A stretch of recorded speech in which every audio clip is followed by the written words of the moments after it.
Welcome, ladies and gentlemen, to the Tuesday, April 26, 2016 meeting of the Grand Blanc Township. And I'd like to start this meeting with the pledge to the flag, please. Mr. Anderson, would you lead us? I pledge allegiance to the flag of the United States of America and to the republic for which it stands, one nation, under God, indivisible, with liberty and justice for all. And now if we could have a moment of silence, please.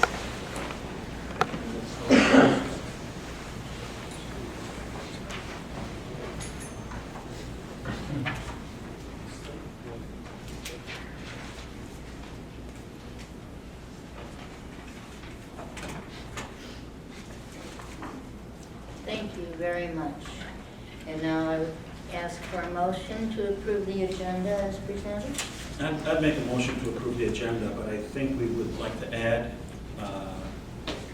the malnutrition. Is that on here already? It's in there. That is on there? Okay, I'm sorry. I'll make a motion to approve. Support. Thank you. All those in favor? Aye. All those opposed? Agenda is approved. And now it's time for public comment. Anyone wishing to come to the podium then, please?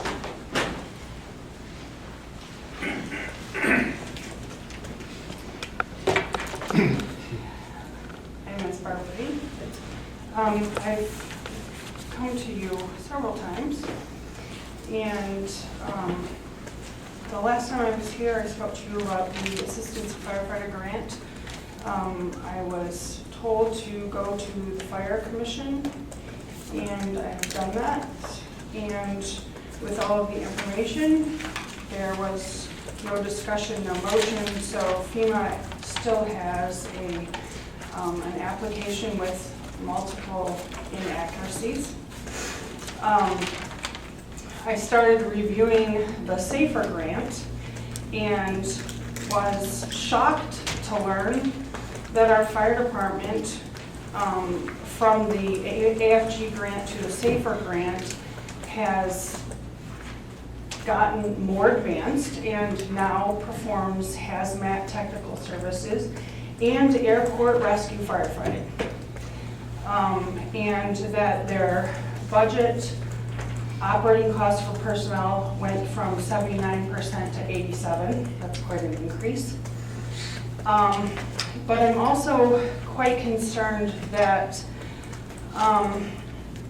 it says that we currently can meet the NFPA 1710 staffing requirement and get 15 firefighters in 18 minutes, 40 to 59% of the time currently. In one spot, it says that if we're awarded, it would go to 60 to 79% of the time. But then in another spot, it says that even with the award, we would still be 70% of the time non-compliant. So that kind of makes us less compliant than we are currently. So I'm unsure of how that works. And that we currently have 3.5 people on the first arriving truck for fire suppression, and that if we're awarded 2 additional firefighters, we would come with 4. I do not have everyone's email address, so that I could not forward everyone. When FEMA puts out a grant, they put out a notice of funding opportunity. It gives the grant writer, whoever's applying for a grant, the do's and don'ts of the grant. Everyone should read that, whether it is a board that has to write a letter, or it's the grant writer or the department that's approving it. They should read that to know the do's and the don'ts. The grant writer, I know that you guys have been asked to write a letter in support of the grant. That's not a new thing. That's part of the grant application that's in there, so that's not a new thing. It mentions a needs analysis. Part of it says that it was done using fire incident reports, and data on fire inspections of our 1,100 businesses. But 47 businesses were inspected last year. That's not nearly enough. In the narrative section, it says that 4% of the inspections in 2015 were used for the needs assessment. That would mean that 1.8 inspections were analyzed, so 2 inspections were analyzed. This is the second grant that I have come to the board with horrible inaccuracies, there's one part that one sentence took up 8 lines. And we paid for this. It's full of inaccuracies again. And I understand that you have a commission. You have a commission that has, on the last grant, chose to do nothing. Even though they had a copy of the grant, they were totally pointed out to them inaccuracy after inaccuracy and inaccuracy. And nothing was done. The notice of funding lets you know of things that you can do to get extra points. One of them is a policy to recruit veterans. It's super easy. All you have to do is, you can give most departments, most career or combination departments, give you some extra points if you are a veteran. It's not a hard thing to do. We don't have something like that. Entry-level physicals are another thing. Common thing for any department. We don't have that. That's an extra point to be able to get us an award. We're paying a grant writer who should have our best interests in mind. Better finish it up, and I will get to you. Please call me and finish that. Thank you.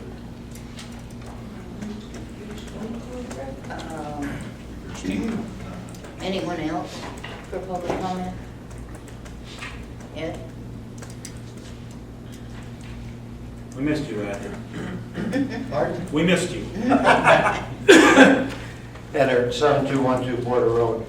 I see something about a safer grant here they're talking about. I just want to bring up some history. Back in November of 2010, the voters voted in, the board presented to the voters that we wanted a great fire department. I believe the budget, and Mr. Landy might be able to bring me up, I believe the township at that time, before the millage, was putting in like $130-some thousand a year to run the fire department. And the city was probably putting in something like 30. Very little. I know now they're probably pretty way up there because we wanted the best fire department we could get. I remember making meetings at the public forums, Mr. Anderson there. This is what we got to do, this is the way we got to go, and everything's itemized. I have all this stuff at home. I have it all filed of what we're supposed to do and how we're supposed to operate. We've increased the money. I just want to make sure that we don't imply to anyone in any other community that we don't have what the last board presented to the people and the people approved, a fantastic fire department, by saying we need a safer one and that we can't control employees. We need a safe fire department. We asked for it, the board came to the people, we approved it, and we should have it. I wish that our chief was able to speak before I came to the board, so I don't want to go into details on this. I just want to say that we're supposed to already have the latest and greatest fire department, and I think we've already found some budgeting problems with it. I think we've changed some of the replacement of vehicles times. So I'm just asking the board to really study this before they commit to telling the public that we might not have a safe fire department. Thank you. Anyone else for public comment? Anyone else for public comment? Can I make one quick comment to just rebuttal to Mr. Etter there real quick? Just a quick response. Thank you for your comments. We do have a great fire department. Applying for grants of any type can make a great fire department even greater. I just want to say, we're not looking to say that we have a negative or unsafe department. Just want to make it clear that any and all grants can be used in a positive way if they're done correctly. That's the Thanks, last Ed. part. Could you just clarify what safety? Your time's up. Thank you. That was my comment. Okay, and there, we will do no more until it comes up as in the agenda. And if there's no more public comment, then we will move on to our presentation tonight by our assessing department. Somebody get the lights, we can see it well. And somebody will be me. Thank you. Want one light on Do you need some light on that? Okay. I don't That's need good. to light it. All right. No light? That's That good. looks good. That's Leave it good. on. That's good. That's fine. Thank you.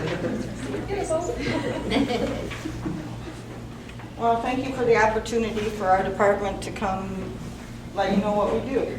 I'm Becky Salvati, the Director of Assessing, and the first 4 seats are occupied by my staff. If you build it, they will come. That's what everybody says in the township. You build it, one of these people will be at your house. So, we're responsible for appraising and determining true cash value on all taxable properties located in the township. We keep the assessment rolls, the tax rolls. It used to be that we had to be at 50% of true cash value for assessments.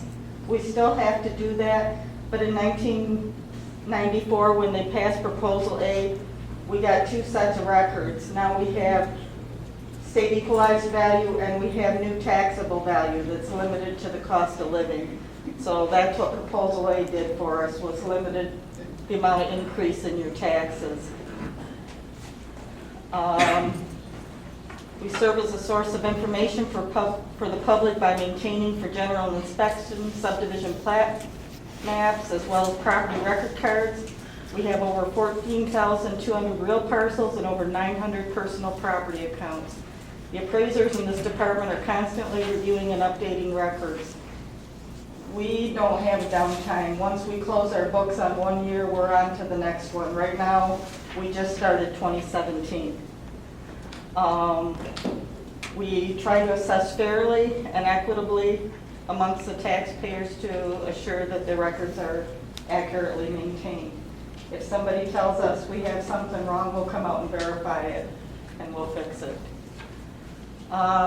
The typical duties, I oversee the appraisal of the records and maintenance, do the commercial, industrial, construction, supervise the preparation of the assessment roll, the warrants, the special assessment roll, assist the board of review if they have questions, answer inquiries and handle complaints, review the county equalization studies. I basically redline anything that shouldn't be in the sales study and sometimes get questioned by the equalization director as to why I took it out. Plan and direct the gathering of the data for the sales ratio studies. Defend assessment appeals before the Michigan Tax Tribunal, that's on small claims. We haven't been to the tribunal on full claims in quite a while. Process the lot splits, work with the other townships on matters that are concerns to all of us. Do all the state and county reporting, do the preliminary budget, and try to make sure that we all get our certification every year. And other duties as needed, which is constantly. This is hot off the press. Genesee County Units SEV ranking, Grand Blanc Township is #1. We are the biggest unit in the county. There's 26 units, and we are the largest in SEV ranking and in taxable value ranking.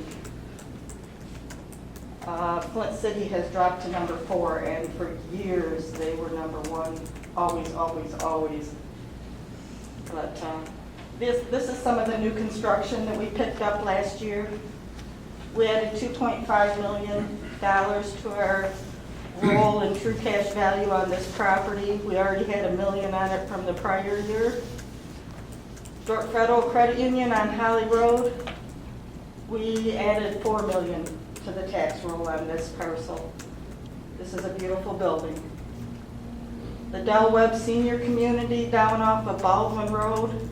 The top picture is their community hall, which has an inside pool, an outside pool, a fitness room, a gathering room, and meeting rooms, and it's absolutely gorgeous. The property on the left are the duplexes in the towns of Grand Reserve, and on the right are the single units. The one on the right is about 2,200 square feet, and it's sold for $350,000. Most of those properties out there, you can't touch them. You have to have at least $200,000 in your pocket to get in there at all. Spud Software down on Saginaw Street. This is a really unique building. We added $950,000 to the tax roll on this. That whole top floor is just one big room.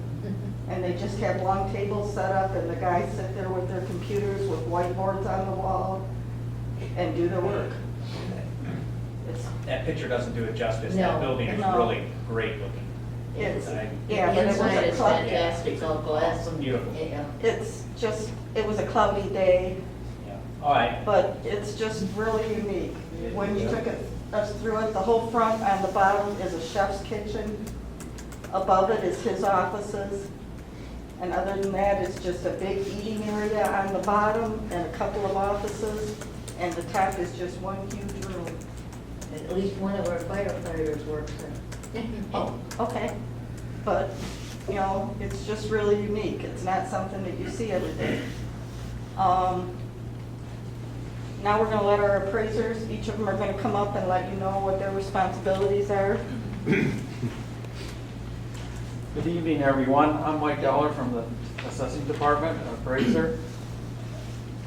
My responsibilities are the sketching of all the new houses and condos from the plans that are submitted to the building department.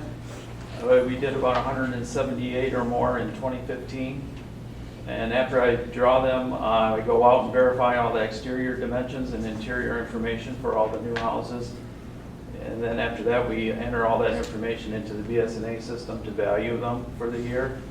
Also maintain the personal property roll.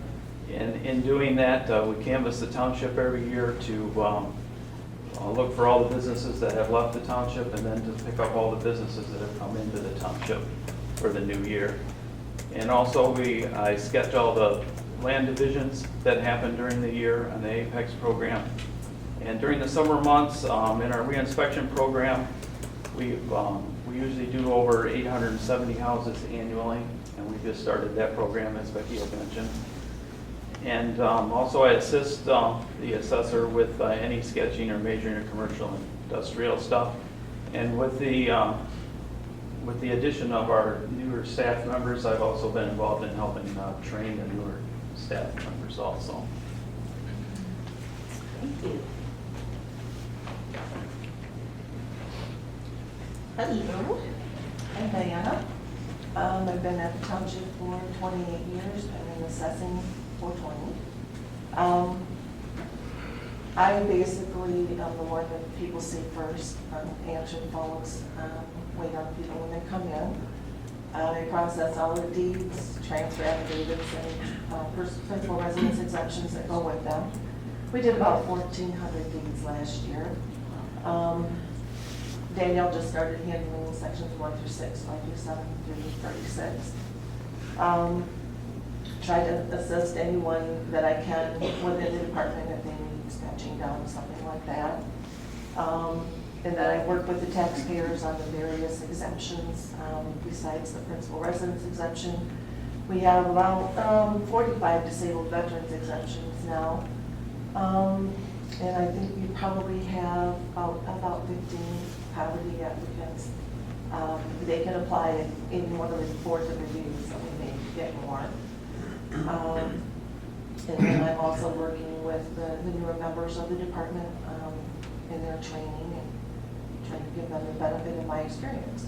Thank you.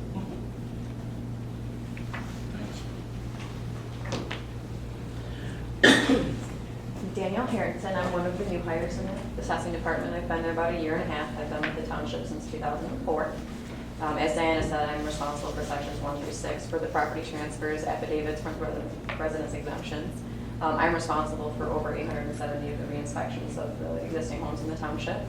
I maintain the finals list of the new builds in Grand Blanc Township for the garbage roll. And I'm responsible for measuring and sketching and valuing the new miscellaneous constructions in sections 1 through 18, which is decks, sheds, additions, and things like that. Thank you. Thank you.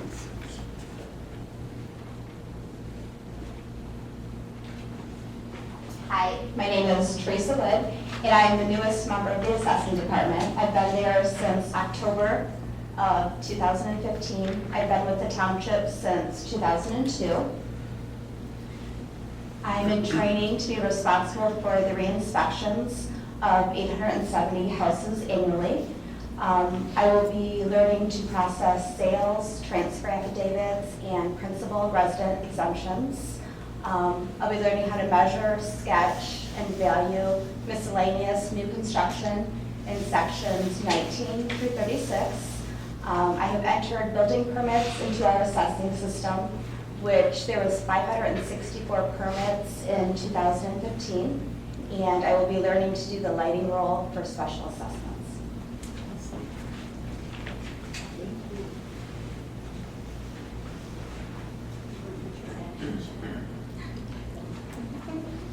This is a picture, an action shot, Teresa in training. She's out there measuring a deck. I told them find an action shot while they were out there, so that's it. This is a land value map. This is section 1 of the township. We have to put a land value on every parcel in the township. This is a state required report, mandated map. We have to have all 36 sections. GIS created this for me once I put the values in. Vacant land sales, this is what we use to determine those values. We have to pinpoint every sale in the township that's used in setting our land values. And again, worked with GIS to get this. This is another state mandated piece of work. This is a typical sales study for a neighborhood. This is Sherwood Hills. We have over 200 neighborhoods in the township. This doesn't happen overnight. It takes a couple months to get this, every neighborhood looked at and set. We interact with all the departments, planning and zoning with splits and zoning changes, the treasury department balancing the rolls, MTT changes, warrants, the building department. We interact with building permits and finals, the finance department, the consumer energy bills for the lighting special assessments, clerk's department periodically check voter registration for PRE, if a PRE is questionable, and the GIS department does our land value map, our sales maps, and any of our maps for our MTT appeals. The only department we really don't interact with is the DPW. We just don't. So it takes cooperation and teamwork. Are there any questions? It was a great presentation. Thank you. Short. Yeah.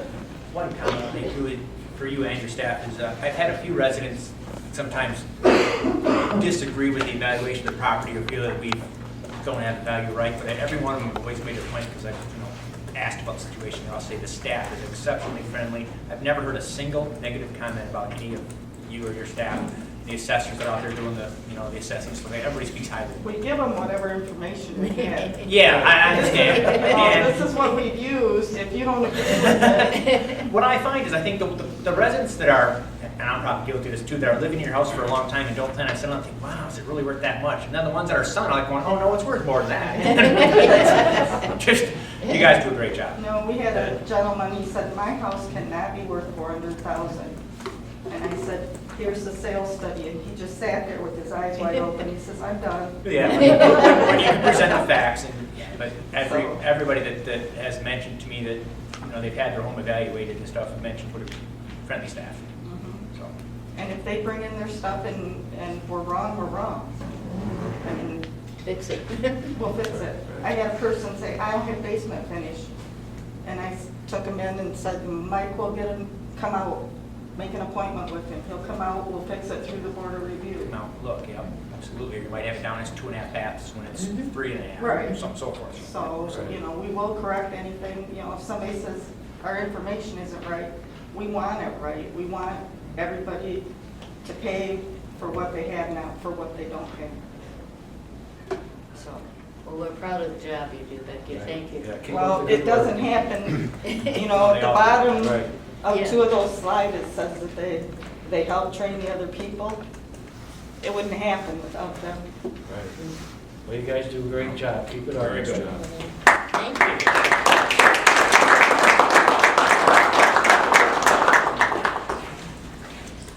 And now we are going on to the board will consider the approval of the McLaren Administrative Building rezoning application as it was recommended by the Township Planning Commission at their meeting on April 7th. And Mr. Rising, are you going to be the spokesman? Are they permitted to set up a grant? Okay, sure. To start out, what I say is going to be a lot less important than what Kurt asked us. As Mr. Bennett will recall from the Planning Commission meeting, this is the most atypical rezoning request I've ever been involved in. The D word is involved, downzoning. What we have is this, the property that we're talking about is a property that's located west along I-75, Right. west of Regency Park. It's a large parcel. The parcel was rezoned to general commercial about 6 or 7 or 8 years ago under the township's conditional zoning. I believe it was the first conditional zoning in Grand Blanc Township. And that was a perfect zoning for the property, except for one thing. When McLaren wanted to buy the property, they wanted to put a taller building. In your GC district, the maximum height building is 2 stories. Oddly enough, in your PO district, which is contains uses that aren't as intense as the GC district, you can put 3-story buildings, specifically because they are office. McLaren's use is a typical PO use. All PO uses are allowed in the GC district. So what we're asking to do is to use it as we could currently use it in the GC district, just with a 1-story taller building. So that's the reason for the rezoning request. In the absence of that sort of weird relationship between the height of buildings in GC and the higher height of buildings in PO, we would just be doing it in the GC district. But we have to go to PO, essentially downzoning it, taking away a lot of potential uses we could use in the GC district in order to get the 3-story office building in there. I've done a written presentation, and they had a lot of graphics along with it. In your Grand Blanc Township zoning ordinance, there are a series of criteria that must be discussed. Not necessarily all of them have to be met, but there's usually 13 criteria plus an extra one in case of conditional rezoning, which this is. And the 14 criteria that is for the conditional rezoning is essentially that the offer of conditions has to come from the applicant. It's not something that the board can suggest or extract. It has to come from the applicant. And we made an offer, and I'll go over those conditions in a minute. But generally, the request is to take the current property, which is zone GC with a small part R3, to professional office, PO district. You all know where the parcel is located. The offer of conditions is, I think, the most important part of this. We're requesting this change under your conditional zoning section of your ordinance, as well as the Michigan Zoning Enabling Act, which was the 2006 change in the act that allowed what we always wanted to do but couldn't do, and that was, say, if you give us your rezoning, we'll do this. That's the offer of conditions that is now allowed. You couldn't do that prior to 2006. So our conditions that were, and I'll go through them separately, are these. The proposed use will be the following uses set forth in section 3.1.1b of the zoning ordinance. Number 1, professional offices will be limited to these. That is, we won't have all PO uses.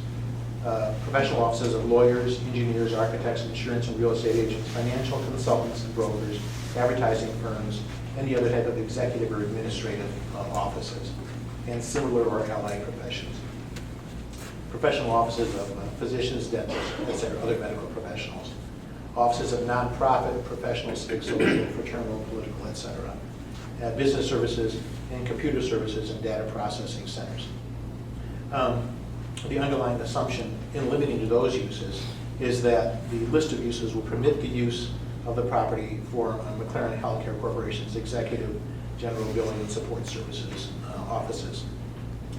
Next condition, the number of buildings in the development will be limited to 2. And I'm close on the numbers here, and Kurt Uhas, who is one of the planners for us, will elaborate when he goes through his graphics. But the one building, the phase 1 building, will have a height of 3 stories, approximately 55 feet high, I believe, and Kurt will probably correct me on that, but about 66,000 or so square feet of floor space. Construction on that building is planned to commence in 2017. The proposed phase 2 building, which is strictly proposed, we'll refer to as future construction, will have a height of 2 stories. It's a 40-foot maximum height, have 40,000 square feet of floor space. And the phase 2 building will be what we would call a need not be built building. The approximate locations of the 2 buildings are shown in the site plan, the concept plan. It's not a full site plan, but the concept plan that was attached to our written presentation. And Mr. Uhas will show you that also. The phasing is the phase 2 building construction is completely optional. The applicant requests, we've made a request that Chapter 7, Paragraph 8A of your conditional zoning ordinance, which requires that construction must be started with 18 months after rezoning takes effect, and, quote, diligently pursued to completion, be waived as to the phase 2 building, because it is completely optional. What we don't want is to start our phase 1 building, get it up, and then 18 months has passed, and then beg the question as to what diligently pursued to completion is for phase 2. And I believe Mr. Laddie clarified that at the Planning Commission meeting. And I'll let him speak for himself, but I think the outcome was generally that if we had the phase 1 building going, that would be sufficient to allow the phase 2 building to come into effect at some time. We thought an outside date of 10 to 15 years, you could even put that sort of limitation on it if the Planning Commission and site plan wanted to do that. Then we have some set-asides in our conditions. The Exhibit A to the presentation, the written presentation we submitted, shows a 12.91 acre conservation area that's going to be set aside for permanent non-development by way of a conservation easement, such that we can't change it. A future planning commission can't change it. It is an easement that will run with the property. It is permanent, and it is a permanent, regardless of who the owner of the property is. It'll stay on the property. The only way that can ever be changed is if, for some reason, the board, and this will never happen as long as Mickey Hoffman's the supervisor, the board and the developer, the owner of the property, signed a document changing that for some reason. But we don't see any need for that. The conservation easement will be signed and recorded prior to the issue of any building permits for any building on any portion of the parcel. The conservation area is contiguous to the west property line.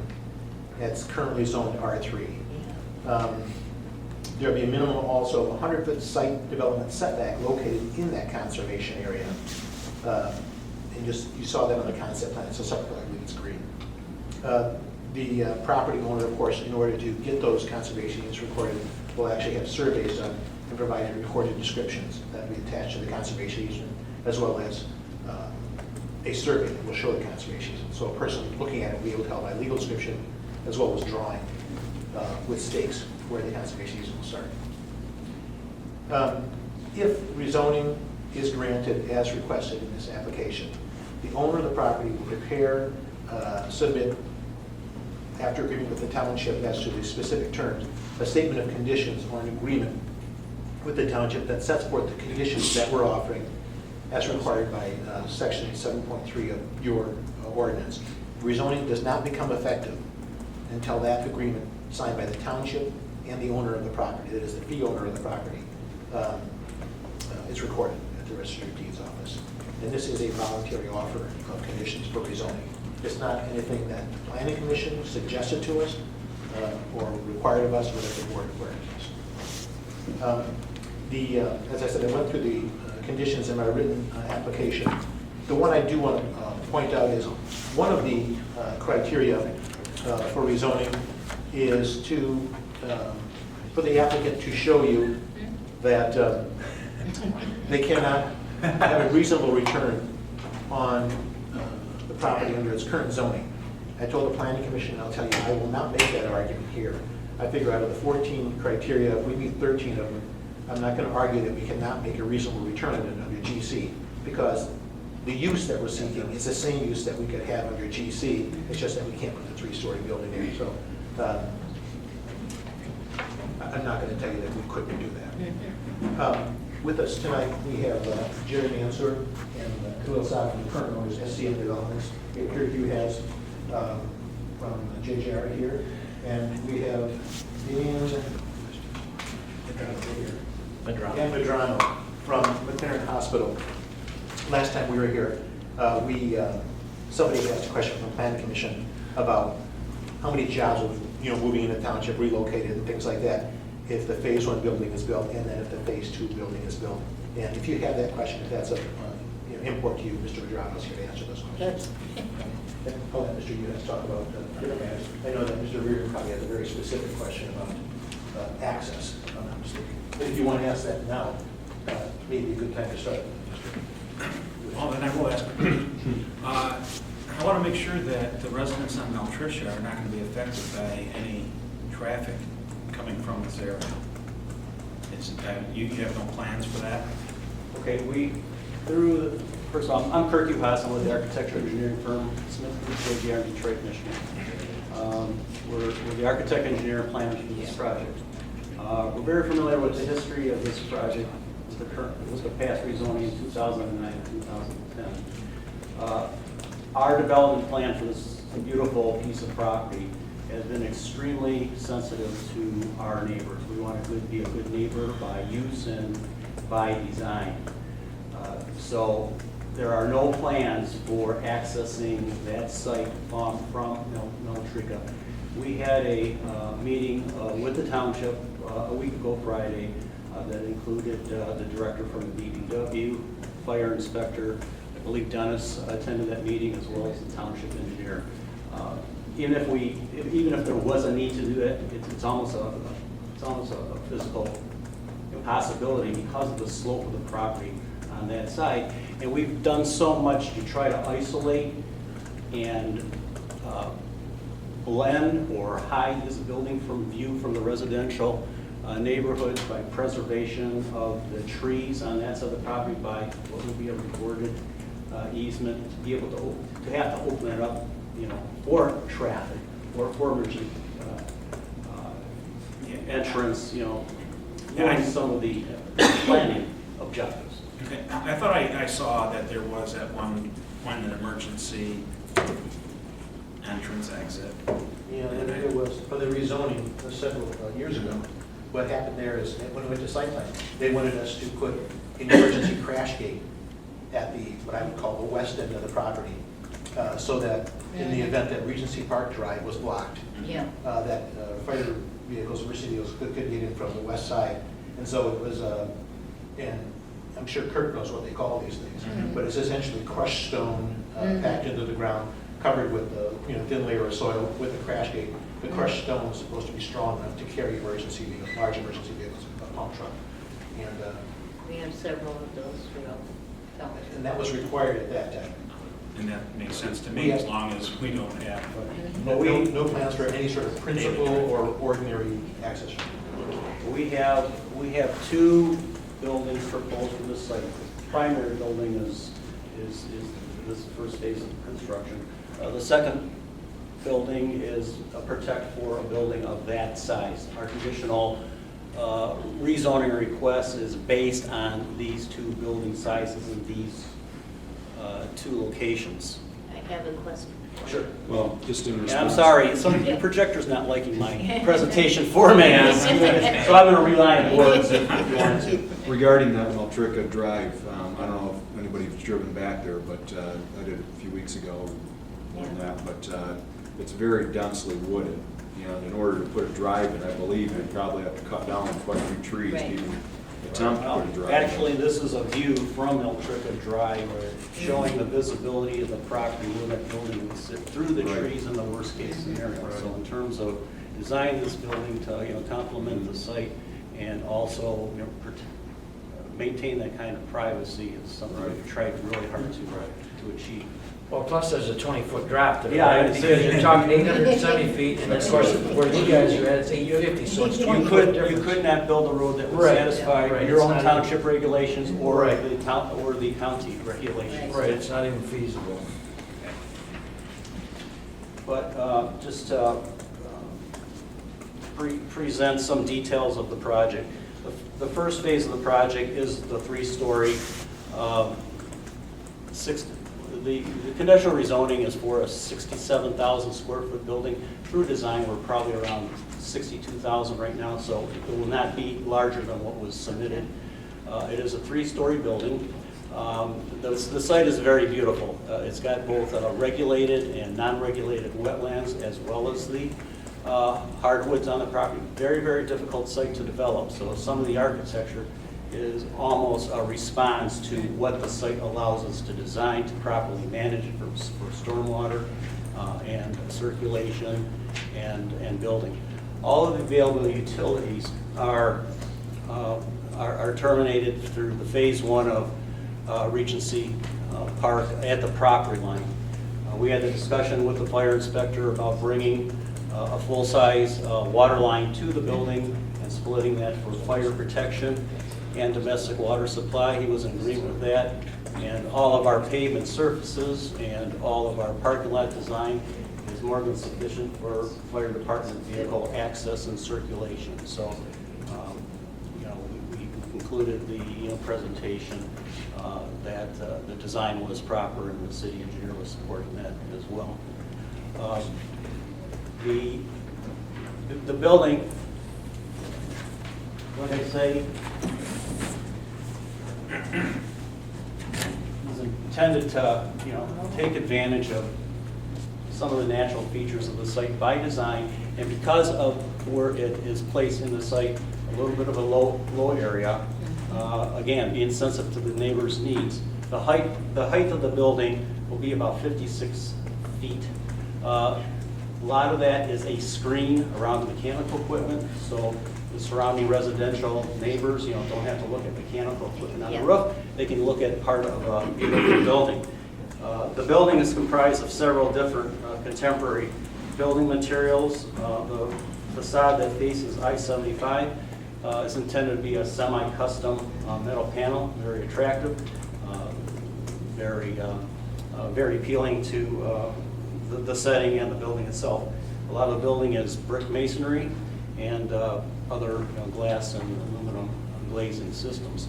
But the feature of the building that will give it its character is that development of the building into the screening for the mechanical equipment, and also location for McLaren to advertise their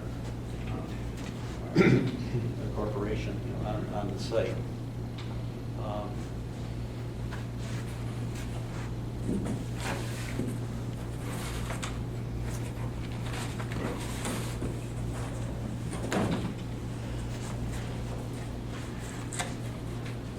The site contains on the north side of it wetland area that is regulated by the state. It's posted. It cannot be developed. It must be maintained. So it provides a beautiful setting for the building, as well as the tall hardwoods. Other than that, any questions would be glad to answer. A local conservation area was background. Yes. Madam Chair, Could you just explain the buffer there along between the houses, that you've got the dotted line? I just want the rest of our board to know between Meltrica and the actual, you have a Yeah. boundary there. That- Some of that is a carryover for the 2009 rezoning request, where a conservation easement was proposed and recorded for a lot of the non-developable wetland area. That also had some consciousness of a physical separation of the properties through the tree area.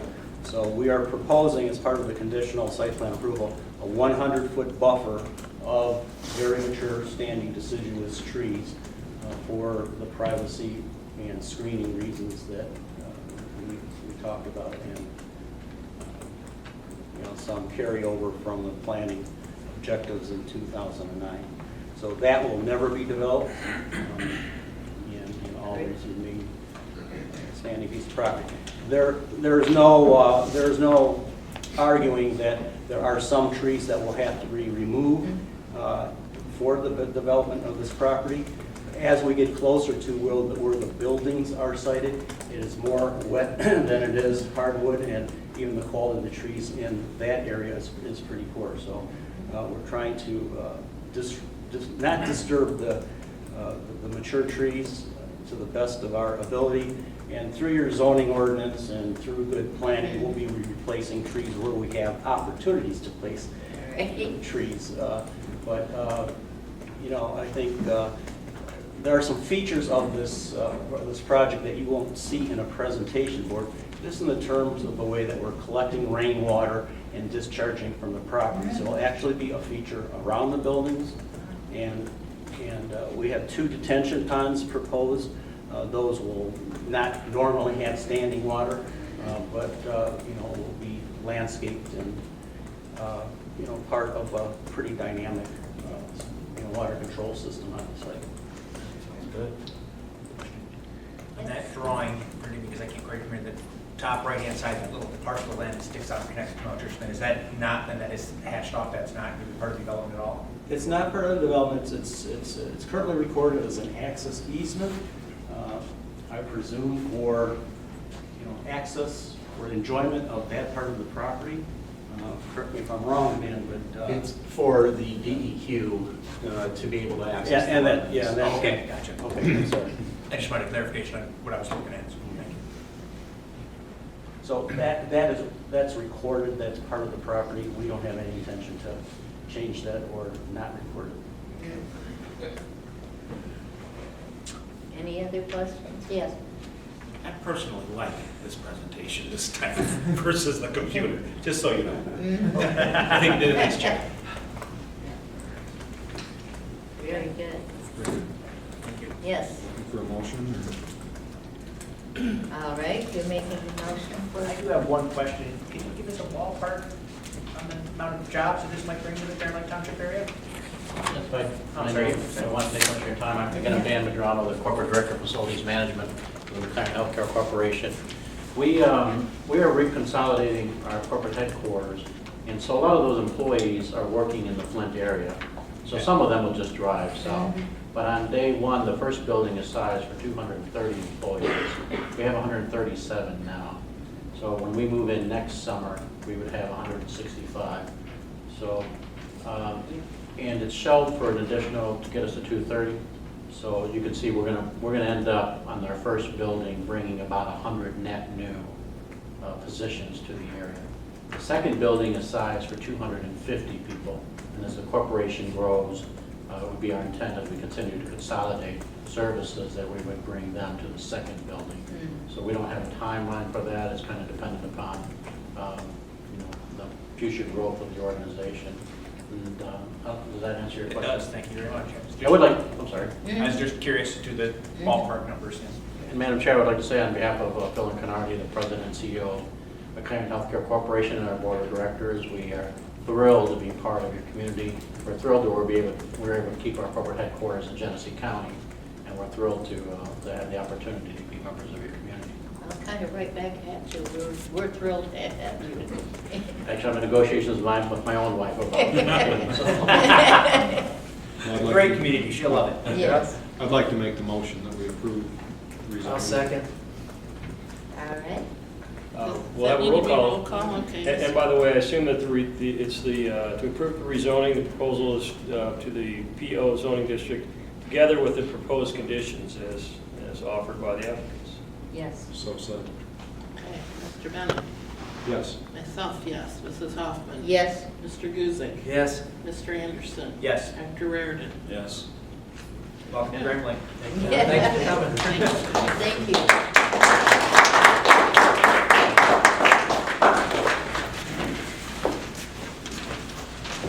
Thank you. Thanks.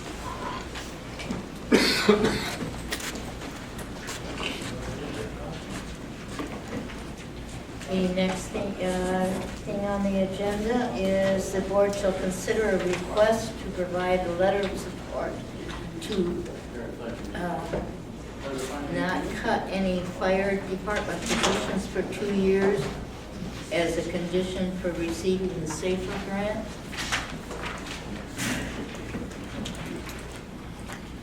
Madam Chair, that was the request, that is what brought this issue to the township board, and that was a request from the fire department that the township offer as a part of the application to the grant, that we wouldn't decrease current staffing levels in the fire department. And that's what has led us to this analysis of the proposed grant.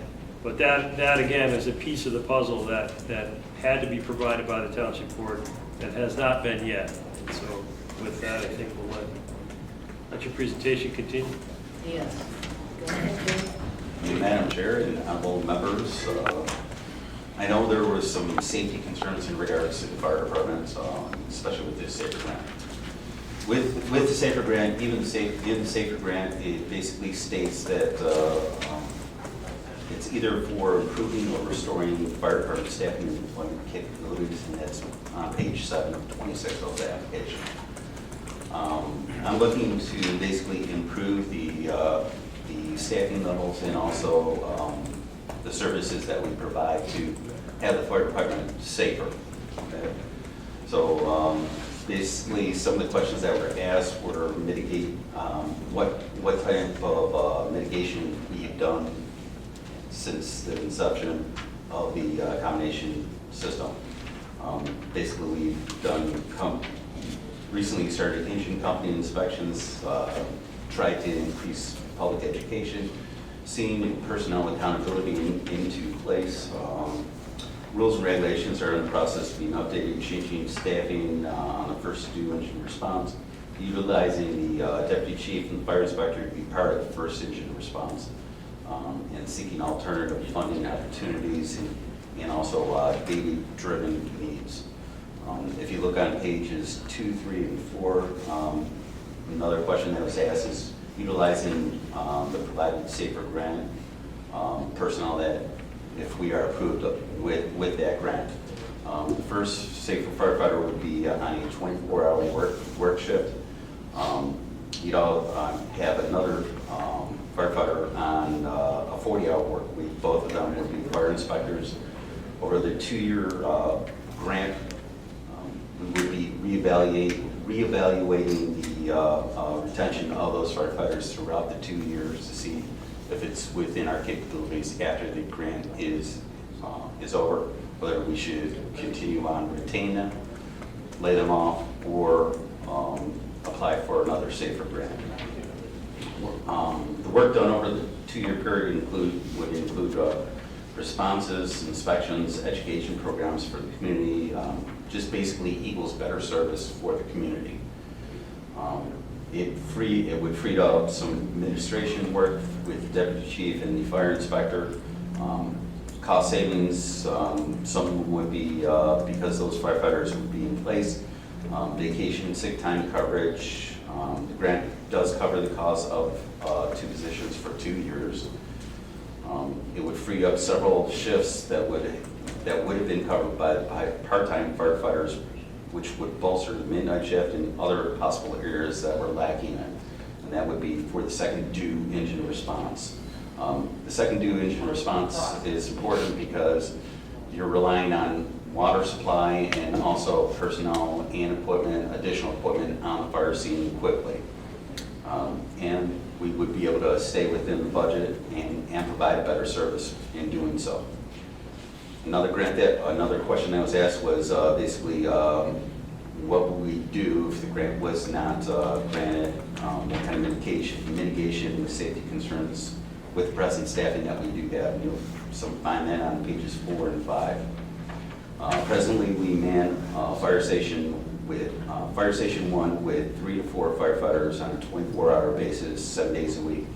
The areas that are lacking are the midnight to 8 a.m. shift. We can go with our present system with no changes, or we could also go with changes in tactics. In other words, having 2 engines to respond out of Station 1. In other words, we would have 2 to 3 firefighters on one engine, and then we would have 1 firefighter on the other engine, and that would help us out with the second due engine with the water supply as well. Are those tankers? Nope, they're not. Our trucks are rated, most of them at 750 gallons. The new truck that we have is at 500 gallons.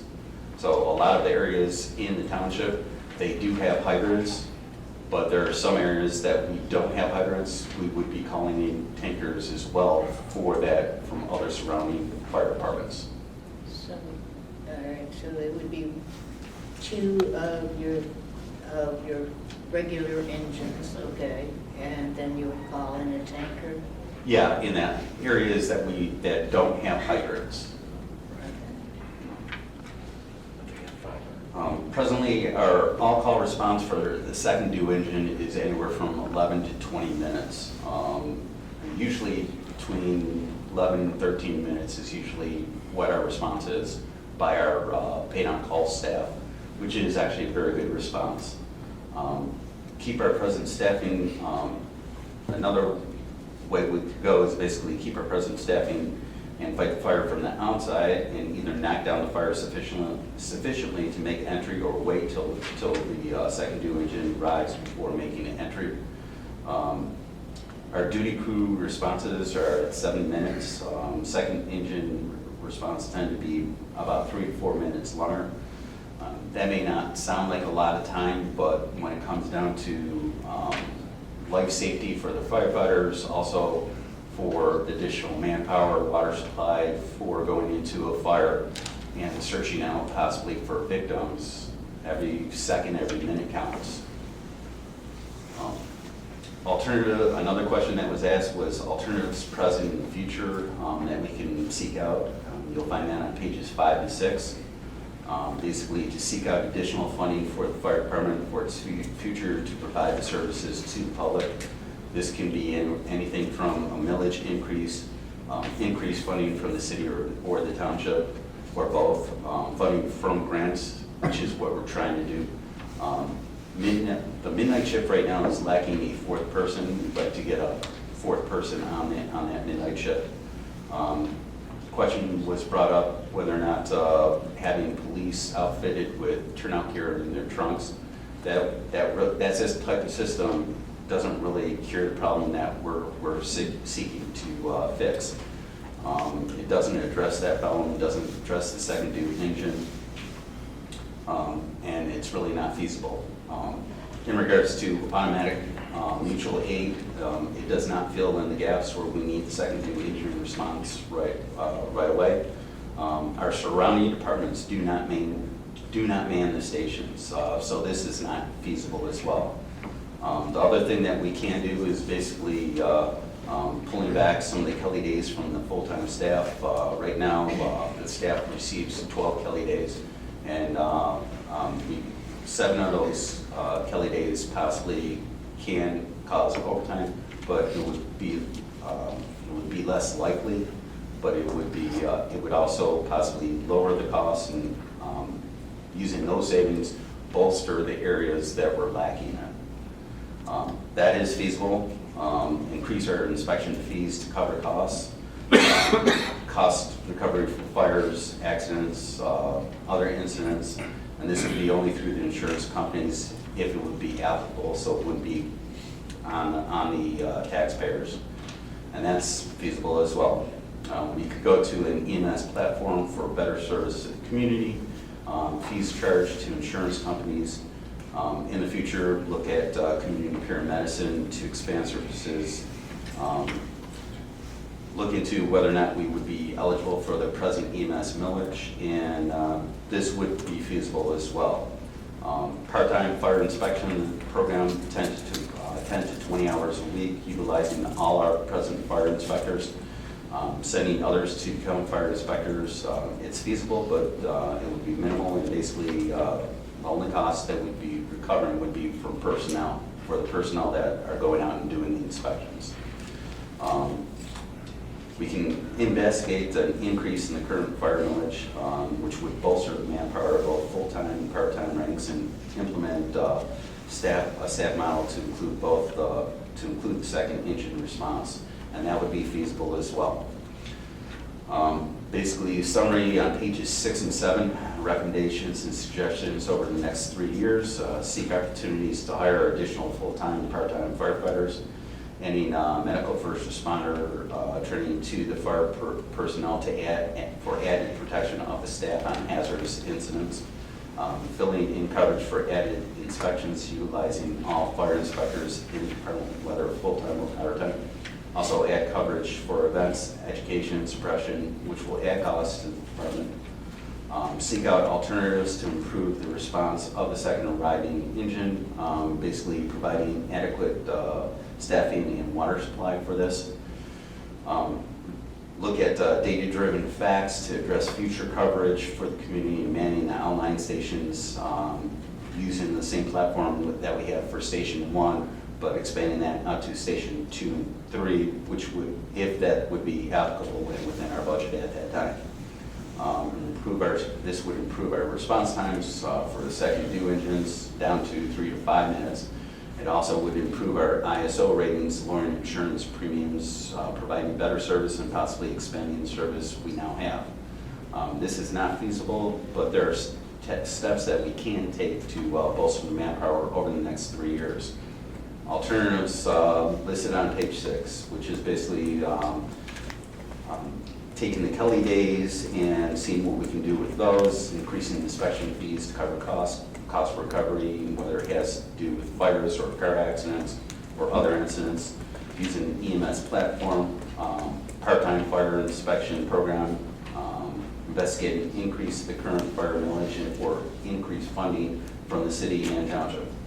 We are in a community which will need more coverage as it grows in the future.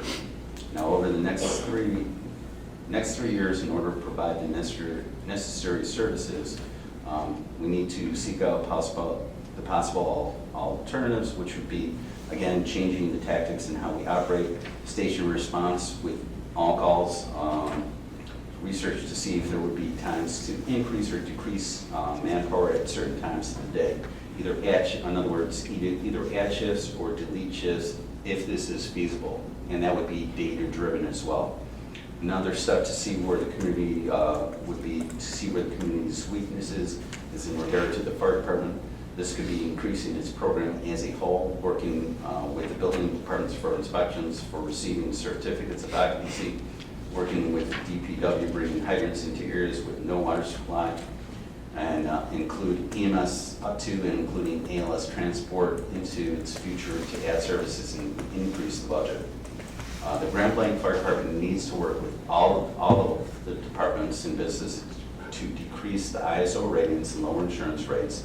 We have a population of 47,000 people within our coverage area that rely on the fire department. The area of coverage that is spread over a 36 square mile area, and the fire department must be given every opportunity to do our job and protect our citizens. And with that said, questions? Well, my first question is to Mr. Laddie. I don't know of any way we can encumber a future board as to how we keep staffing. Well, that's an interesting question, considering how this falls in our election cycle. I think, again, as a part of the grant, we've been asked to assure the folks that are administering the grant that we won't reduce the staffing levels in the department. And what that does is it has an effect on your ability to react to financial circumstances that could force you to have layoffs in that department. It also will have an effect potentially on your other departments, your police and your general employees, because they, although you're not going to be specifically giving them that assurance, they're going to want to rely on it, and they're going to want to hold you to that, even though it's not specifically for them. And it has a negative effect on your bargaining going forward. And again, in November, you potentially could have some different faces on the board. I think that assurance to them would be only one that you can make yourselves, and that it would become an obligation that a future board would have with the FEMA grant and the conditions of the grant. But I don't think you're necessarily prohibited from doing that if you desire to do that. But it certainly is not helpful to the future board, and it's certainly not helpful to your labor negotiations. Well, in many cases before, we could not do anything that would, we said, no, we can't do that for a future, direct a future board in that way, and anything that regarded staffing or money. So that's why I asked the question. No, it's a good point, and it's one that will have consequences on future boards. Okay, somebody else? I would like to go back to the 8, or midnight to 8. Chief, I know this is hard stuff. I get this. And I was involved with scheduling. I did a lot of scheduling in the police set for many, many years. But I guess what I'm asking is, you can't, one of our paid on-call professionals, they won't work that midnight shift? No, they will, it's just we have not scheduled it for cost savings. In other words, instead of having 4 firefighters on the midnight to 8 a.m. shift, we have 3 firefighters on, and then we have an officer that's on call who is responding from his home. Now, that is a good practice, I'm not saying it's not, and there's always room for improvement for safety and everything else. That's why I was seeking an alternative to basically cover that shift as well. Okay, because I remember, and I'm sure this you probably would not be privy to, that when our paid on-call firefighters, who to me are second to none, part of the deal, I think, with this millage is they took a pay cut. They took a pay cut. From 1 to 10, yeah. They Yeah, did. and it was a pretty substantial pay cut. Yep. And so, from my perspective, I would like to see a schedule where we utilize our professionals right here versus, essentially tying our hands by, contractually. Because they have earned it, they deserve it, from my perspective. And do you know how much? Do you know if we're going to have a balance at all in the budget at the end of this year? It's probably going to be fairly close, like it was last It's year. going to be right on. Okay. I think we're looking at about $2,000. Okay. Can I elaborate on that a little bit? I don't know if you can answer it. The Fire Commission completely and totally 100% agrees with your thought process. I think we got staff that can manage. We do run into is overtime pay and so forth, whenever the costs start to far exceed what our budget will allow. Whereas this reason I'm seeking this grant for a 2-year salary basically will be cover that cost for us. Will our staff do it? Yes, they will. Do we have the funding as a fire commission to pay for it? No, we don't. We need to look at that. I think as a board and probably with the city as well. Can't hear you. Sorry. All right, we need to look into funding the fire department or seeking grants to allow us for those positions. Our fire department is top-notch. Best in the county, without a doubt, hands down. Yep. I live in Grand Blanc because we got the best fire department, the best police department, and the best schools in the area, not just Genesee County, in the area period, surrounding counties included. Could the schools be better? Yeah, they probably could. Could our top-notch police department be better? Yeah, there's always room for improvement, like I said. And same with our fire department. We got a great fire department. The men and women of our department do a great job. Could we do better? Maybe. I think we could. Speaking as a fire commission member, you know, we don't have the money for payroll that would justify the positions we need to staff 24/7, 4 firefighters on duty. Speaking as a township board member, what I think we really have to think about besides tonight is granting this doesn't guarantee the grant, or approving this request doesn't guarantee we'll get the grant. It just allows us to proceed. If we get it, great. We have to decide if we can, as a board, commit to no cuts for 2 years. As far as I can foresee, I think that's highly unlikely. Is it impossible? I can't know for sure what the future holds, no. We gotta decide on that. Chris?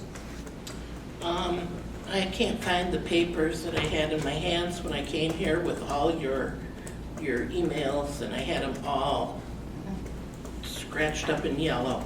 But I did make a few notes. And I want to say that I take my responsibility to the citizens of this community very seriously. We work for them.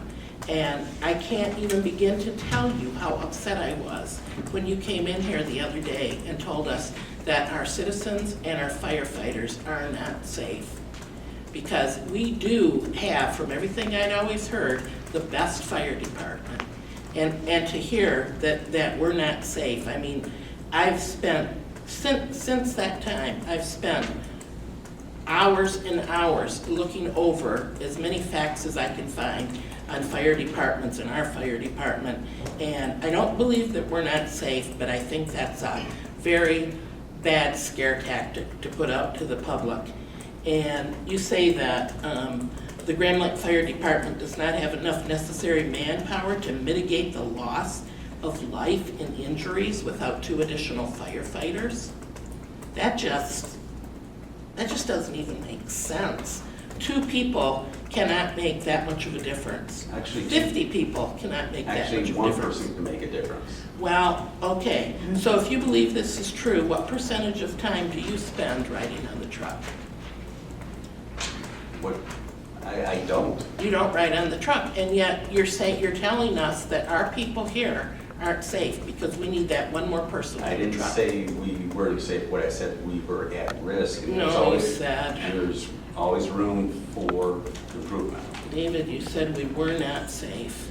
And I've got about 50 more things to say, but I'm not gonna say them. But I am gonna say this, that I don't appreciate getting this report on the afternoon of the day that it comes before the board, when 2 weeks ago, when you came to present the grant, you came and just gave it to us, passed it out as you were talking to us about it. We had no time to even look it over.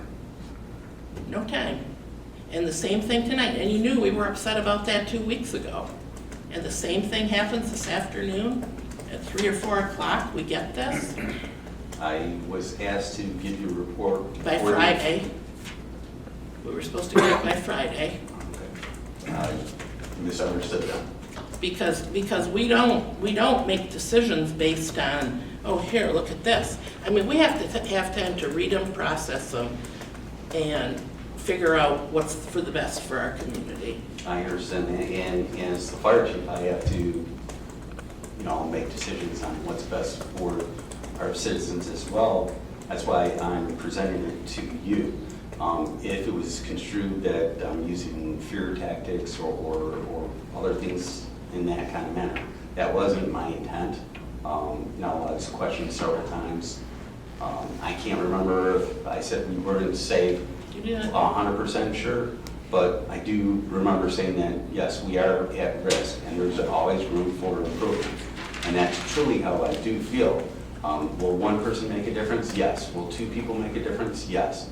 We could go You could put a firefighter in every family home, and that would make a difference. That still might not protect everybody in that home, but, I mean, there could be no end to adding more people to Right. it. And we are basically a volunteer fire department. I understand. And when you took this job, you knew that.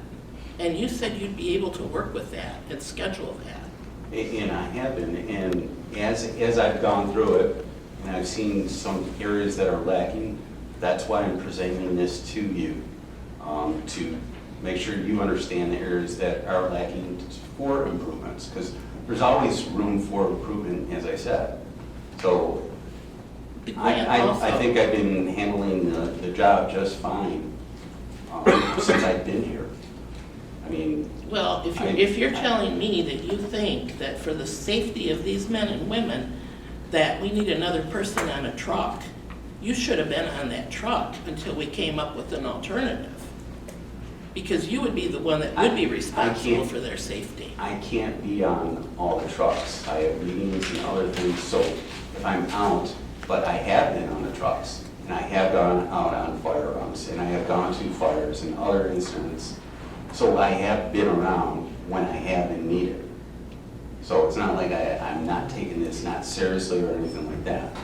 Now, I can only do so much as one person. That's why I came to you, that's why I applied for the grant. We're not held to this grant, it's been submitted. I'm asking for a letter, very simple, I'm asking for a letter so we can make improvements. That this is totally up to the township board, and I understand. I understand that too. And I personally, this is for me to say this, I personally am not comfortable signing a letter, attaching it to a grant that says our community is not safe when we have one of the best fire departments around. I am not comfortable with that. Plus, there were many, many, many factual errors in that.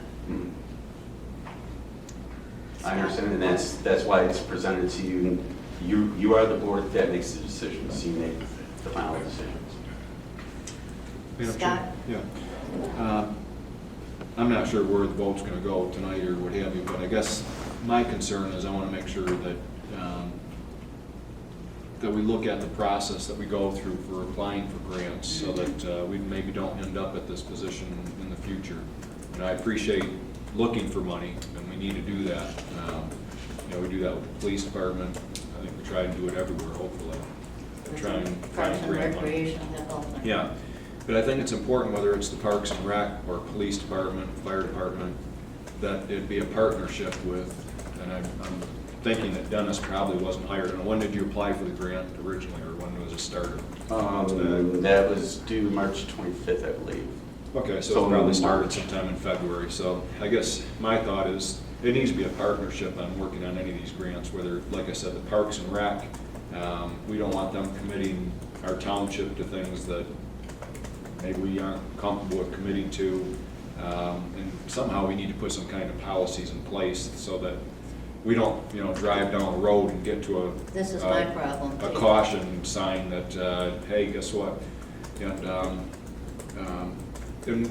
that's something that we need to do. That's not putting the blame on anybody. That's just saying it's a process thing that we need to come up with. I guess my other question is, and pardon me for not knowing this, but hiring and firing of full-time firefighters, whose responsibility is that? It's the employers, and you're the named employer. Okay. So anytime anybody's committing to hire people, we need to be involved, whether it's fire department, police department, I don't know, Parks and Rec, if they fall. But that's another policy area that we need to, and there might be some, I know there's probably some gray area, what I'm saying, but some of that gray area we need to firm up so it isn't gray, and so that we can give our fire chief, our Parks and Rec director direction on, hey, here's the lines you can operate within. You can hire part-time people or whatever the rules are, just so we all know we have the same policy that we're working on. So I think those are some of the things I think we need to make note of to address in the future, regardless of how this vote goes tonight, just so that we don't end up at this juncture in the future. Larry, you had a question for me, or? No, it's just coming in. That's exactly why Chief Cervetter's standing in front of you tonight. The fire commission, the Joint City Township Fire Commission, under the terms of that commission, have the full authority to seek and receive grants. If we were to seek a grant for fire equipment, for example, or a new fire engine or so forth, it would be a no-brainer. The fire commission could completely and totally do that on their own, legally, under the terms set up with the fire commission. Because the township is the employer of the firefighters, and the terms of this grant would require a commitment on us not to reduce staffing levels for any 2 years. That's why the fire commission's coming into the township to say, you know, this, in order for this grant, we have to prove this. And I'm truly just looking to find alternative, funds, and also provide a better service. So that's why I'm seeking out these grants. I've sought out other grants. We've received You've done well funds. on the global. Yeah. But just to wrap up on my thought there, so the grant does ask for hiring 2 people, though, is the Yeah. point I'm getting at. Yes, it does. So that's For a where, term of 2 years. as the employer, before we submit, if I'm working for Ms. Hoffman in the assessing department and I apply for a grant to hire 3 people, I probably need to run it by my township manager Yes. and superintendent before I apply for that grant. And I'm just saying, and I know with the fire commission, there's, but some of those things we just need to firm up, and it's not anybody's fault, it's just something that we need to put in place so that we don't end up at this juncture again. Thank you. One real quick thing, speaking of grants, I don't know if you guys saw this email that kind of came late today. Art Van, Art Van's donating new beds to the fire department, a total of just over $6,000. So Fabulous. beautiful, but That's great. again, we'll take advantage of every situation that we can. So, my closing thought that I wanted to say, and I apologize if I wouldn't finish my statement here, was police, fire, same thing. Our firefighters, I think, at our present staffing, yes, we keep the community safe. The police department, if there is 4 police officers on patrol in Grand Blanc Township and there's a call for a domestic violence call goes out, every police officer we have responds to that situation. The more, the better, the safer. If we had 5, I bet you 5 would probably show up to a high-level call like that. Firefighters are the same way. These guys, even a small fire, there's a lot of danger there. They respond to a structure fire. Hey, if I can get 4, great. If we got 6 or 8 or 10, the more the merrier, the safer. And that's what I wanted to clarify on that. I feel that our department, from a fire commission level, does provide an adequate level of safety protection. I commend these guys for responding to the calls, because when everybody else is running out of the building, they're going in. So, no question. And the more help we get them, the better, I think. I have a couple comments. I think they provide a great service. I wouldn't say adequate. I think really good. Outstanding, yes. Yeah. Okay, but so, Chief, when you were being interviewed, and I'm gonna bring this up because you mentioned it here. You mentioned EMS. And that was one thing that I know myself and Trustee Kent said that, we don't want to go down that road because we, as a Democrat, Scott, as a Democrat, I value the partnership we have with the ambulance, the private and the public, with the sheriff department and their paramedics, who are outstanding. So that was one reason we didn't want to go down that road. So I know you have that listed, and that just causes me a little concern. I understand, and it was listed because Superintendent Linda, he asked me to list everything. Okay. He did bring that up, and basically that was an alternative. So that's why it was listed. I'm not pushing for anything. Okay. I know Supervisor Hoffman, had the same feeling in regards to it. So it's not something I'm looking to push. I'm just giving you everything to look at. I'm not. So I know I mentioned it a couple times. The one thing I would like to do, at least minimum just for the safety of the firefighters themselves, is the MFR level. I'm not looking to get into EMS, but this is basically the safety of them. The rest of it is really up to you. Well, it's all up to you.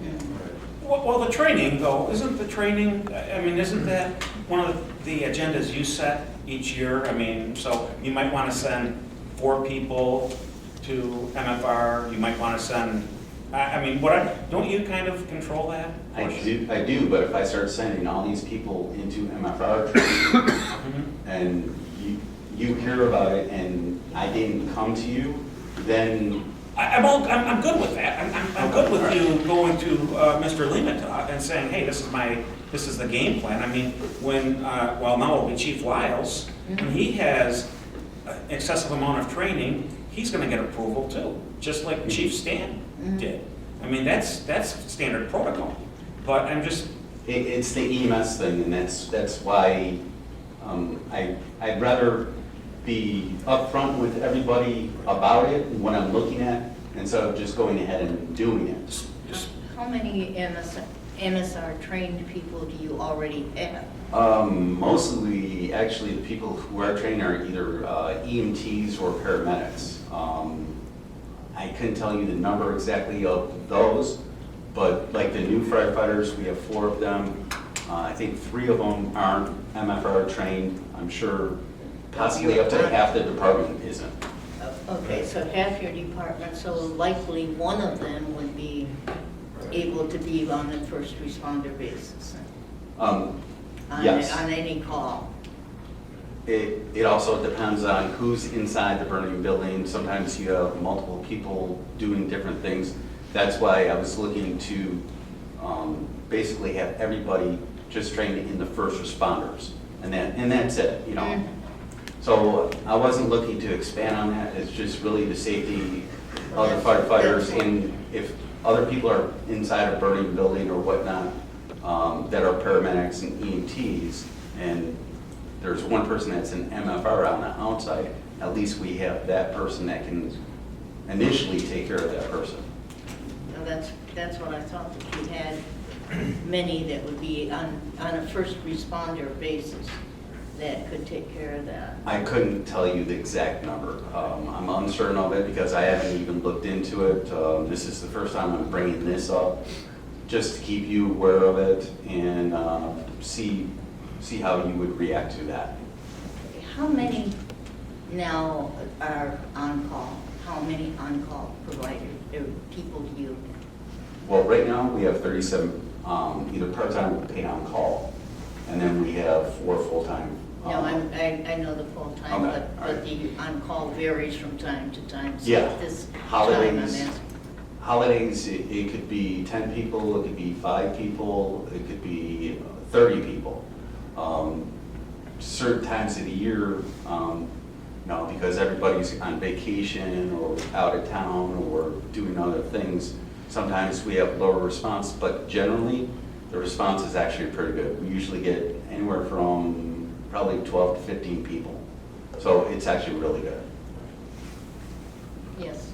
I just wanted to point out that the original millage was in place and it never mentioned it was going to do EMS. It was just going to be to maintain the fire trucks. It was maintaining all the supplies and everything for the people and not EMS, because we have other EMS providers out there that are doing a fine job. And we wanted our firefighters to do all what they've been doing for years. Even on a part-time basis, they went out there and took care of the fires and protected our people. So that's why we insisted at the interviews that we weren't going to EMS, because the budget wouldn't allow for it. It was never set aside. I know, I'm just telling you, it's not there. And if you try to go there, there's no money there. No, I'm not trying to You'd have go to have another millage, and the original millage was not set up to do that. I am just giving you all the alternatives. I know, I'm just making a point, that's all. I want to add something. If anybody on the fire commission is discussing EMS, they've cut me out of the loop, because as far as I know, the fire commission right now is dead set against it, okay? Okay. We don't want to go down that route. Second of all, I would have to put David Laddie on this to provide an answer, but I don't believe under the current terms of Genesee County 911, we'd even be legally allowed to do it. Yeah. So we're not even discussing it. Qualifying through med control can be tricky. Right. So yeah, you're right. Let's not go there right now. Let's stick to the subject. That's Yeah, what we're not licensed as first No. responders, and I'm not looking to. And we're not trying ask to do that. Yeah. Right, yeah, we can. And- Okay, yes.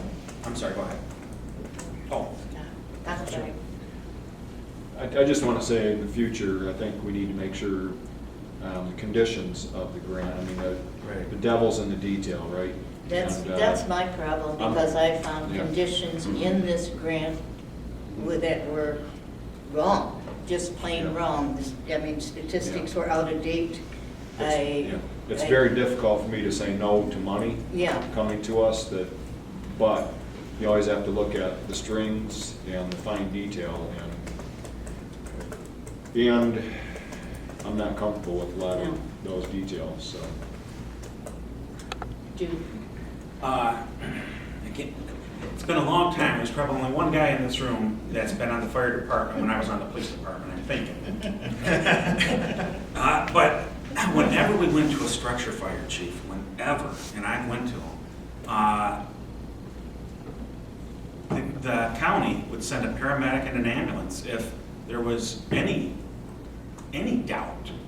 You know, if we didn't know somebody was in the house, they would send the ambulance and the paramedic to be safe. Mhm. So you still have that, if you're talking about structure fire. Maybe you're talking about some other fire, but I'm wondering, do we have any medical first responders in the audience here? Because what question if we do?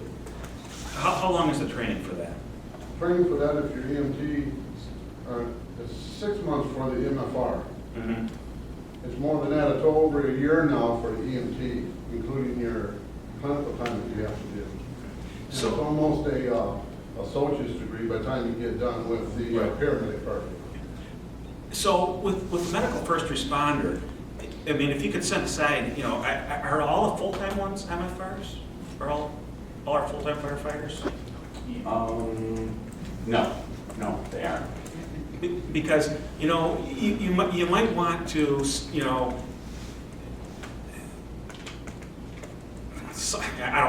I'm just thinking, you know, out loud here, but I mean, I would select a group of our paid on-call professionals and our paid full-time professionals, and start doing this process slowly. And That would make more I'm good sense. with that. Just throwing it out there. No, I'm good with Okay. that, but I didn't want you to get any surprises, and that's why it's being brought up.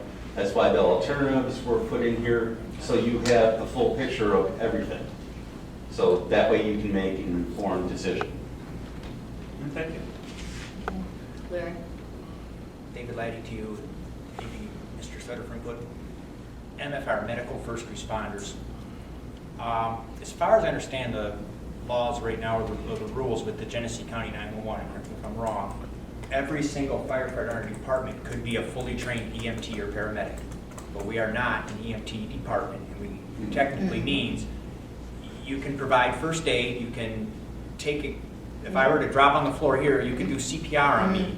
And when the ambulance arrives, you step back and you're done. That's The it. ambulances and the paramedics take over at that point. You're basically a very, very thorough, very good, I'm not trying to talk down here, but for terms of, to put this perspective, the first aid administers, if you will, although it's a very high level, I understand. Yes, you're trained in CPR, yes, you keep alive, yes, you can, you know, extract people from burning vehicles or house fires and so forth, but we're not an EMT department, and I want my fire department fully trained as much as possible for any type of situation as possible. But again, once the ambulance arrives, they have the authority for that. They take over, am I correct? That's my understanding. Okay, Yes. so again, I don't You want to... actually have to go through a process through medical control to become a licensed entity, whether it's medical first responder, whether it's basic EMT, whether it's paramedic. You have to go through a process, and it's not a one-time thing. It's every single year you have to go through it, and you have to meet the criteria for that license. Right. So I'm not seeking to go out and do that. One thing about firemen, we like taking care of our own. And that's why I think it's important to at least get licensed to that level, not licensed as the department, but the individuals. Right. So basically, as Dr. Jude said, we could start out small, work our way up, and make sure our own firefighters are trained in that, so they can take care of their own. And in regards to the ambulance, yes, there's an ambulance, and if we call for other additional services, we can get them, but sometimes it does take a while. And like I said, we like taking care of our own, just like you like taking care of your own as well. Well, and, you know, paramedics are Johnny on the spot. I mean, they have paramedics from the sheriff department assigned down in the south end here. And so, believe me, you know, if I don't care who's trying to fix me as long as they fix me. You know what I'm saying? Yeah. And so from that standpoint, you know, we have this public and private partnership going on already. Right. And so, and I understand that you said this was, Mr. Limita was telling you to put this like this. Well, include everything, Okay. all the alternatives. Right. Madam Chair. Okay. Could I don't know, I want to summarize my feelings, and I think I may be able to find some common ground here. I think all of us want to try and find a way to enhance all of our departments, whether it's fire department, police, you name it. And we feel that we do have the best of, you know, fire department, police, what have you, and taxable values, what have you. I mean, we want to be the premier township in Michigan. How we get there, I guess, is what we need to get our heads together on and figure out how do we find the funding for it. Right. And for me, this grant isn't the vehicle right now. And I appreciate all the work that you put into it, and I appreciate you looking for money. And I think we just need to get together a game plan between Dennis and Mickey and whoever, and so we're on the same page and look at the grants that are out there to apply, and let's weed them out before we even Make go sure down the road of applying for them. At least that's my personal opinion on that our this. that our statements are Right. correct. Yeah. Right. So there, yes. I just have a question. I try not to say anything else, but did you like read that grant? Did you read it through before you signed it? Because I'm thinking of stuff like it said there's a poverty rate in Grand Blanc of 23 point some percent. I think it was 11%. No, it was 23%. And unemployment was higher than the rest of the state of Michigan. And you said that, or whoever said that the millage was supposed to give us 6 people, and we only got 5 or 4. Right. I mean, there were several things that were just that was my understanding. wrong. That was my understanding with the millage. Now, maybe I misunderstood. Yeah, because there were no people mentioned in the millage at all. Okay. And that's been talked Actually, about the several times. Village mentioned, No. okay, the ballot language may have mentioned it, but the proposal, the committee that presented the millage said Right, it was 4 I understand full-time. that. 4 full-time, yes. I understand that, they Earl and I went were around both very telling people involved. Right, that, 4 but the full-time actual plus you gotta language have a didn't team. say that. Yep. When Yep. people went to the polls, if the firemen didn't come to their door and knock on it and say, hey, we're gonna give you 4 people, if they just went to the polls and read the ballot language, or read the stuff in the paper that tells you about it, there was nothing mentioned about actual people. Okay. Okay, so I think we're ready for a vote. Oh, can I just say one more thing? Say one more. Just Okay. one more thing. All right. That's true. So, There's no motion. Oh, I'm sorry. right. Go Yeah, ahead, just- Deborah. So this is what I think. I feel terrible that our paid on-call professionals took a $2 an hour pay cut with the understanding that they would then actually work more hours at a reduced rate to help the township, and that's not happening. So I don't know if it's if the city, the township, both. It'll have to be both. But we should either make this right for them somehow, because it just rings wrong. Yes, it does. Correct, John. I mean, not to argue, but before they were sitting at home not getting paid at all unless there was a fire call and they responded. Now we're staffing the station 24/7 with a combination of full and part-time people that are getting paid whether there's a fire call or not. Now, granted, they're working, not taking away from that, but they're at the station. They are getting paid more. They took a pay cut, but They're making, they're putting in more hours at a lower hourly rate. They were doing it because they thought this was gonna, be a good benefit to the community. I'm just saying that, from my perspective, I don't wanna, I don't wanna count pennies and pinch pennies all the time. But, okay.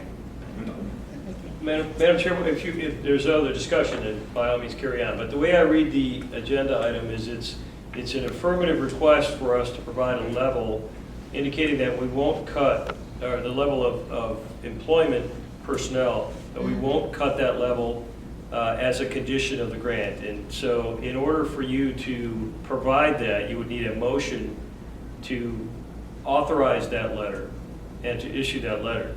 And so I think if I were calling the question, if I were you, I would say, is there a motion to provide the letter indicating that we won't cut fire department personnel for a 2-year period as a condition to this grant? And see if you have anybody that makes that motion and seconds it. So in other words, it's otherwise you don't need affirmative action to take no action. Does that make sense? Okay, so I'm making a negative motion? No, you're you're asking for a positive You're motion, and if you don't get it, or if you don't get support, then Yeah. you have that. If you do get it, then you'll proceed with your vote. And if it goes up or down. Yeah, Yeah. I think it should be voted on. Okay. With that said, I would make a motion that this board authorizes the request to provide a letter of support in the event that the SAFER grant is awarded to Grand Blanc Township, not to cut any firefighter positions for a period of 2 years to meet the terms of the grant. I'll second. Is that motion satisfactory, Mr. Laddie? It is, although I don't think do you have the opportunity to wait until you receive the grant to provide the letter, or do you have to send it in now? No, he's saying, I'm sorry, he's If saying that we- if we get it, we Yeah. don't lay off. Submit the letter if we get the grant. Oh, If we yeah, don't get the okay. grant, it doesn't matter. Okay, then your motion's correct. Okay, that was my intent. And then Mr. Guzak seconded. Yes. Is this a roll call? Should it be? I think it should be roll call. I do too. I'm gonna go with Dr. Jude first. No. Mr. Bennett. No. Myself, no. Mrs. Hoffman. No. Mr. Guzik. No. Mr. Anderson. I was in favor before, so I'm going to say yes. Okay. So the motion fails and the letter will not be forwarded on behalf of the township. But I do appreciate the time that you took. Do appreciate that. Thank you for yours.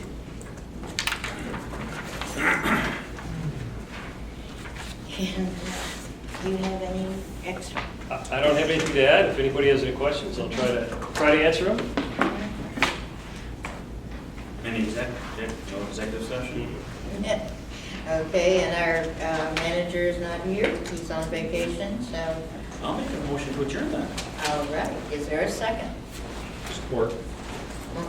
All those in favor? Aye. All those opposed?